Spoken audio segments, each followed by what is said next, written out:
Units and dimension 04 में हम PYQs practice करेंगे जेई मेंस और जेई एडवांस्ड के, और हम कई स्टैंडर्ड वैरायटी ऑफ क्वेश्चंस देखेंगे डायमेंशंस पे, जिससे कि आपको क्लियर हो जाए कि कैसे क्वेश्चंस आते हैं। तो पहला क्वेश्चन हमारे सामने ये है कि a force is represented as F equals to AX² plus BT की power half where x equals to distance, t equals to time, then what are the dimensions of B² by A? ये JEE mains में question आया था। एक बार मैं आपको बोलूँगा कि आप खुद वीडियो पॉज कीजिए, एक बार ट्राई कीजिए और फिर ये सोल्यूशन देखिए। तो अब मैं ये क्वेश्चन को सॉल्व करूँगा। तो इसके लिए हमें जो सबसे पहला प्रिंसिपल दिमाग में होना चाहिए वो ये है कि LHS और RHS के डायमेंशंस हमेशा बराबर होते हैं। यानी कि अगर कोई इक्वेशन ऐसे लिखी हुई है तो LHS और RHS के डायमेंशंस हमेशा बराबर होंगे।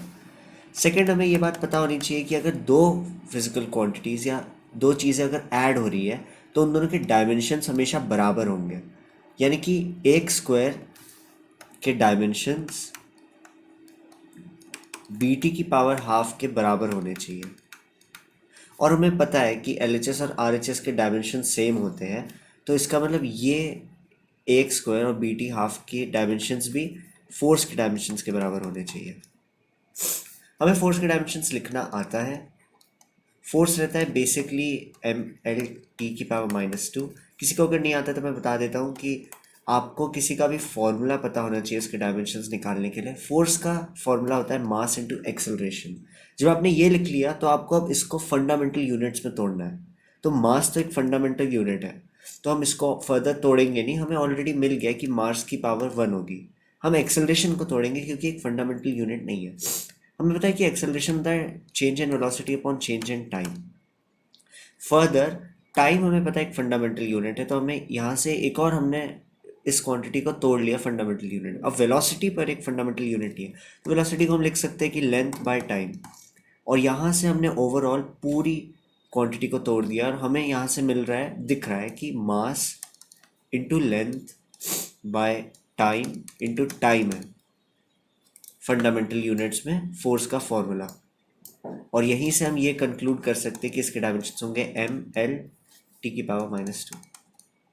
तो अब जब हमने ये लिख लिया है तो एक बार मैं इसको पूरा इरेज कर लेता हूँ फर्दर सॉल्व करने से पहले। जब हमने ये पूरा लिख लिया है तो अब हमारे लिए बहुत टफ नहीं है क्वेश्चन करना। अगर आपने यहाँ तक क्वेश्चन अभी तक नहीं किया था तो आप एक बार कर लीजिए, उसके बाद मैं सॉल्व करूँगा। तो मैंने पूरा इरेज कर दिया है और अब आगे मैं क्वेश्चन को सॉल्व करूँगा। तो अब हमें ये पता है कि AX² के डायमेंशंस फोर्स के डायमेंशंस के बराबर होंगे। इसका मतलब x यहाँ पे डिस्टेंस को दिखा रहा है, तो AL² इक्वल्स टू MLT की पावर -2।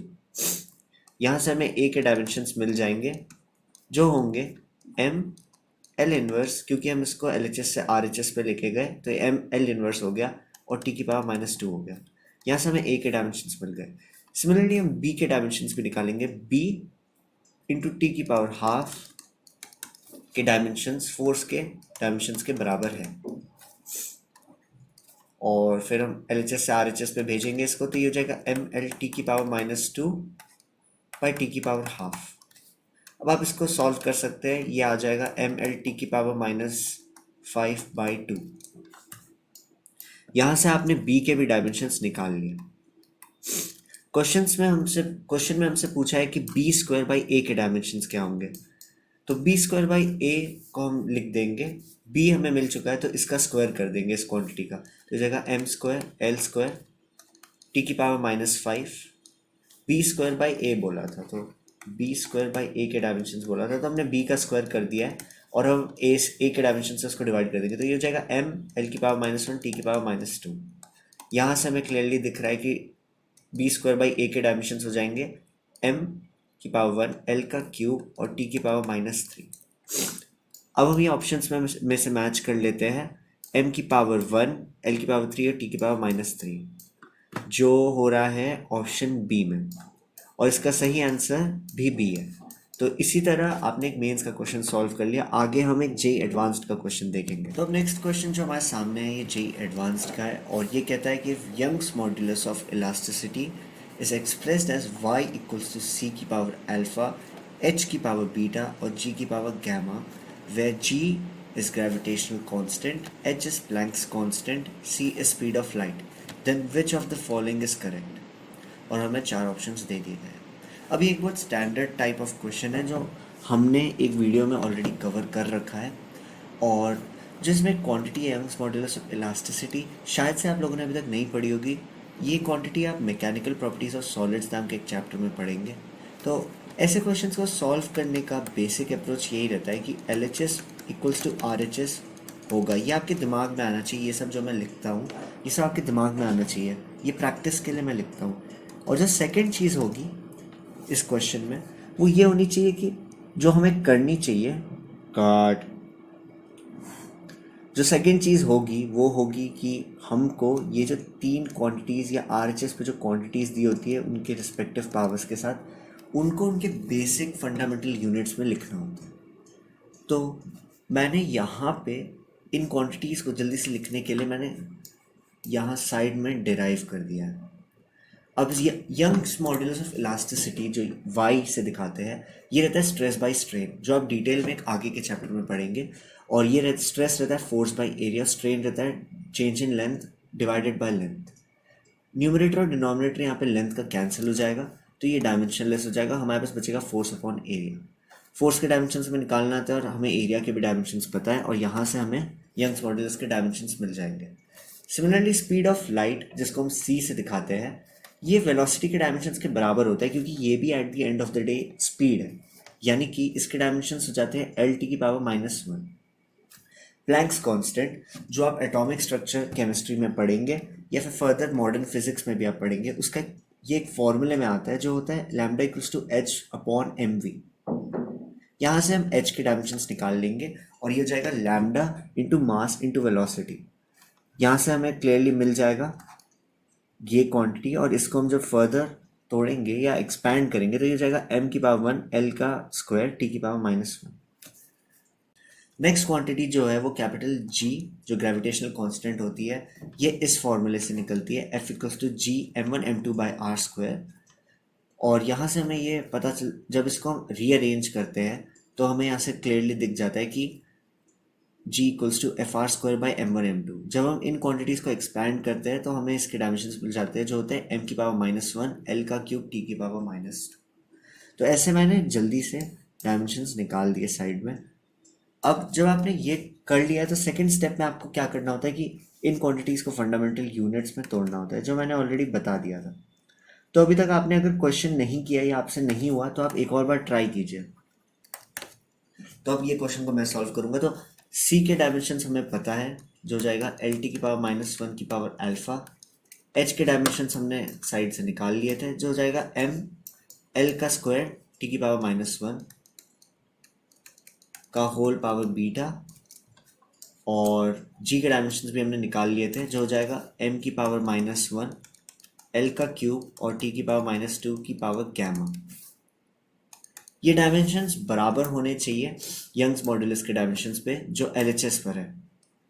इस रूल के जैसे जो प्रिंसिपल ऑफ होमोजेनिटी रहता है बेसिकली, या फिर LHS और RHS के डायमेंशंस इक्वल होने चाहिए। तो यहाँ से हमें इसके डायमेंशंस दिख जाएंगे कि ये हो जाएगा m की पावर 1 l की पावर -1 t की पावर -2। अब आपको क्या करना रहता है ऐसे क्वेश्चंस में कि इनके पावर्स में आप पूरी क्वांटिटी को लिखते हैं। तो मैं क्या कहना चाह रहा हूँ अभी दिख जाएगा कि मास की पावर, हम मास से शुरू करते हैं तो मास की पावर हो जाएगी, यहाँ पे तो क्वांटिटी है नहीं मास की, तो यहाँ से आ जाएगा मास की पावर बीटा और यहाँ से आ जाएगा मास की पावर माइनस गैमा। सिमिलरली आपको लेंथ को भी ऐसे ही लिख देना है जो हो जाएगा लेंथ की पावर अल्फा प्लस लेंथ की पावर 2 बीटा प्लस लेंथ की पावर 3 गैमा। और आखिरी में टाइम को लिखना है टाइम की पावर माइनस अल्फा, टाइम की पावर माइनस बीटा और टाइम की पावर -2 गैमा। और आपको LHS में इनकी पावर्स दिख रही होंगी। तो अब आपको 3 एक्सप्रेशंस बनाने हैं और उनको सॉल्व कर देना है।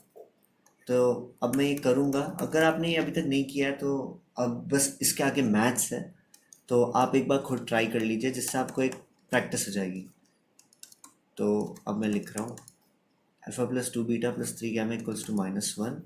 और अभी के लिए ये एक्सप्रेशन नहीं लिखता हूँ। यहाँ से मुझे दिख रहा है कि beta equals to gamma plus 1। अब मैं इसी एक्सप्रेशन में इस चीज़ को निकाल दूंगा कि हो जाएगा 2 gamma plus 2 plus 3 gamma equals to -1। Units and dimensions में जो एडवांस्ड के क्वेश्चंस आते हैं, एडवांस में जो यूनिट्स एंड डायमेंशंस के क्वेश्चंस आते हैं बहुत टफ नहीं होते हैं, बस लेंदी होते हैं। तो वही हम लेंथीनेस को भी देख रहे हैं और सॉल्व कर रहे हैं। तो यहाँ से हमें दिख रहा है कि alpha plus 5 gamma equals to -3। अब आपको अल्फा को एक्सप्रेस कर देना है गैमा के फॉर्म में। तो अल्फा यहाँ से हमें मिल जाएगा -3 -5 गैमा के बराबर। अब जब आपने ये सब लिख लिया है तो अब आपको फाइनल एक्सप्रेशन लिखना है। फाइनल एक्सप्रेशन को मैं थोड़ा सा साइड में लिख देता हूँ। Minus alpha minus beta -2 gamma की पावर होनी चाहिए -2 के बराबर, तो -2 लिख दूंगा मैं। और यहाँ से हमें मिल जाएगा कि अल्फा इक्वल्स टू -3 की पावर -5 गैमा और beta equals to gamma plus 1। तो अब मैं अल्फा को लिखूंगा तो हो जाएगा 5 गैमा प्लस 3 माइनस बीटा हो जाएगा माइनस गैमा -1 और ये -2 गैमा ही रहेगा। और यहाँ से हमें गैमा की वैल्यू मिल जाएगी जो इस केस में होगी 2 गैमा प्लस 2 इक्वल्स टू -2। और यहाँ से हमें गैमा मिल जाएगा जो हो जाएगा -2 के बराबर। तो हमें यहाँ से गैमा मिल गया। एक बार जब भी आप इतने लंबे क्वेश्चन सॉल्व कर रहे हैं तो आप गैमा की वैल्यू को रीचेक कर लीजिए जो आपको मिल रही है। तो गैमा की वैल्यू -2 लगभग 3 ऑप्शंस में, तो मेरा आंसर गलत नहीं है अभी तक। अब मैं बीटा की वैल्यू निकालूंगा क्योंकि मुझे अब गैमा की वैल्यू मिल गई है, तो मुझे यहाँ से क्लियरली बीटा की वैल्यू, बीटा के और गैमा की रिलेशन पता है। और बीटा की वैल्यू इसी के साथ हो जाएगी -2 + 1 और ये आ जाएगा -1।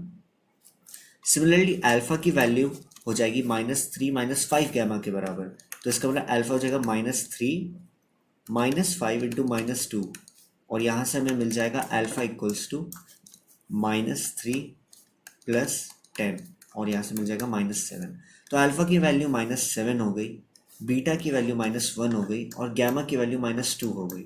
अब हम इसको ऊपर चेक कर लेंगे। तो अल्फा की वैल्यू हमें -7 मिली है जो बी और डी ऑप्शंस में ही है, और हमें बीटा की वैल्यू -1 मिली है तो यहाँ पे -1 आएगा, और गैमा की वैल्यू हमें मिली है -2।